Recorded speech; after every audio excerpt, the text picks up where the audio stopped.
Hi Eurovoxxers, this is Clara for Eurovoxx, and tonight we have with us Cesar Sampson, the Austrian representative of 2018.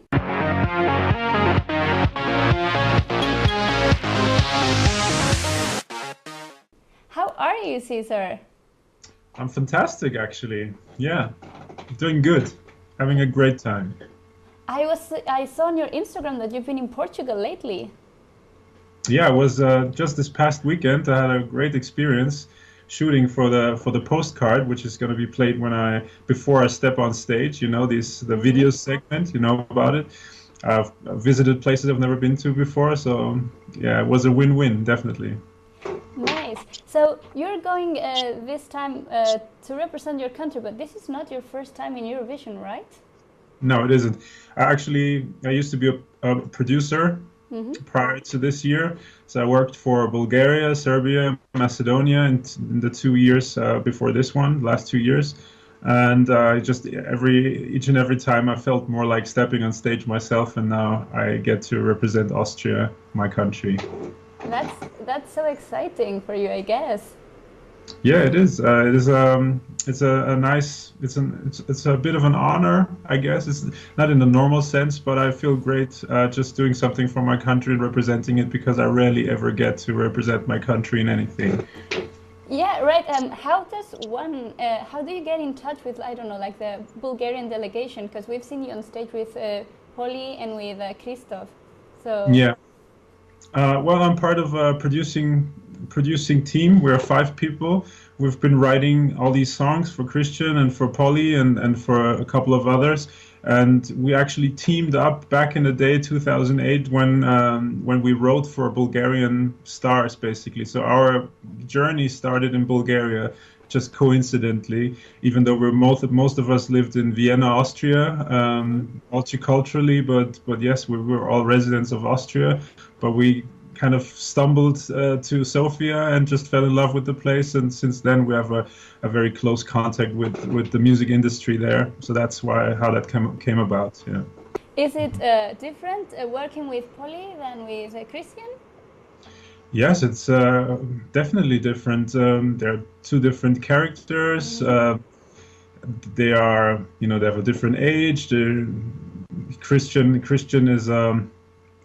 Christian is actually a bit of a prodigy, I have to say, because at age, I think I was a fairly talented guy when I was his age, but the level of professionalism that he brings to the production and just the composure he has is quite unusual. So that is a different thing altogether. It's like a young guy, but you have to treat him like a grown up. So that was very interesting. I have to say we worked a little bit closer with Christian than with Polly, just because maybe because he was younger, and we really it's for us it's very important to capture what that artist is about, and to really not just write something for an artist that might not be what he wants to be and he wants to represent. So we worked very closely with Christian to find out what exactly makes him happy on stage. So the song that you're going to represent Vienna, Austria with, it has not been released yet, right? It hasn't been released yet, but it's very close to being released. Okay, because that was my next question. When can we expect the release? We actually, the song could be released right now, but we actually want to wait until the video is finished editing and stuff. So we will wait until we have the full package. So it might be in the last week of February or in the first week of March. Does your entry reflect your personal style? I think it does. Of course, I wrote it with my team together, especially for Eurovision, but it's still very much me. I feel very comfortable singing it. It's not a huge departure from what I was doing in the past. So yes, definitely. Yeah. Nice. And do you think that your previous Eurovision experiences will help you on your own personal journey of this Eurovision? I think definitely it will be a help because I know what is waiting for me in terms of how the production works and functions, and all these different obligations and appointments that you have as an artist there. I mean, the least news is what happens on stage, but what is behind the stage is what it's very comes in handy if you've already been there and done that. Yes. Did you get to meet Nathan Trent last year during the Eurovision? Of course. Me and Nathan have a lot of the same friends, even though we didn't hang out prior to Eurovision. We had overlapping circles of friends, and of course we had more than one chat in Kiev, and also since then. Yeah. And how are you getting ready for Eurovision? I'm getting ready. I'm very much involved with the production. I'm not just the singer. I'm also part of the production. I'm actually signed in my own label that I co-own. So it wasn't done for me to just write a song and practice singing. I have to think about my whole entire vision.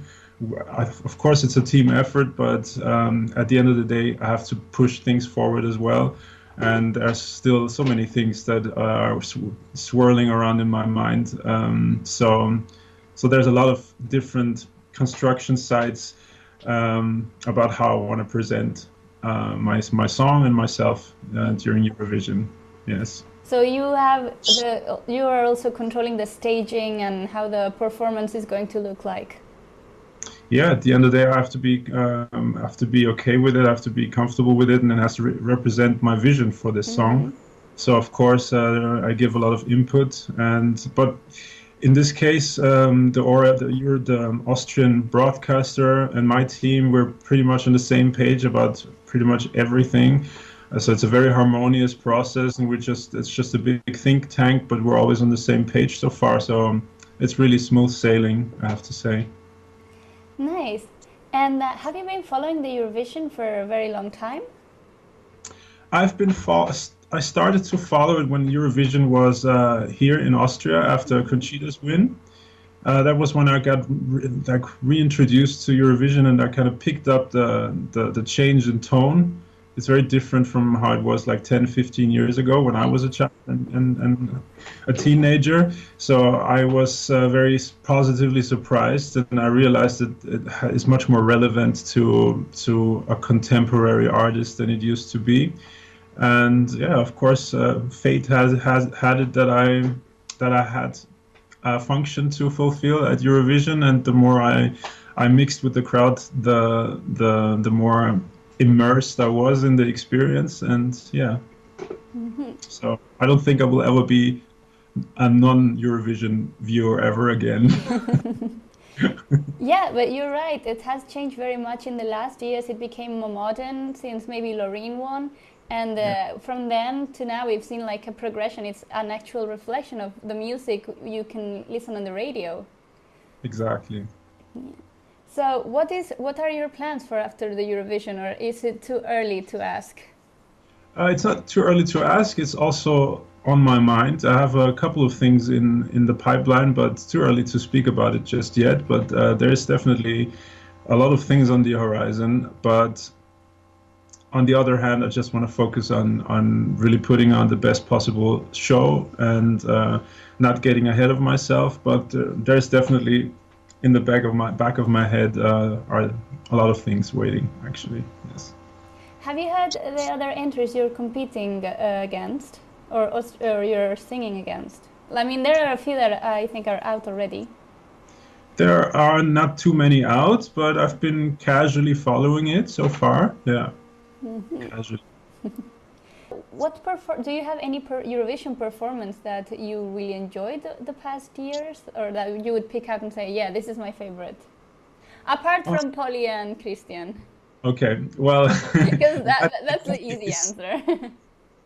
In that case, I have to say my favorite one is Jamala's performance at 2016 Eurovision. Not just because of that performance during the final, but because I've been watching her perform this song a lot of times, and she just impressed me each and every time. So it was just the level of emotionality that she brought to the stage each and every time that impressed me. So that definitely was my favorite one. But there are a lot of other good and impressive ones. I liked Aminatas in 2015. I liked Loic Notte, Belgium 2015 as well. Yeah, those are, and then Loreen, of course, definitely. Nice. Yeah. So thank you very much for Skyping, and all the best of luck. Thank you. Thank you. So guys, this was everything from me and Cesar Sampson. We will see you in the Eurovision Song Contest Lisbon 2018. Don't forget to like and subscribe and comment if you want to keep getting more Eurovoxx videos. So bye! Bye-bye.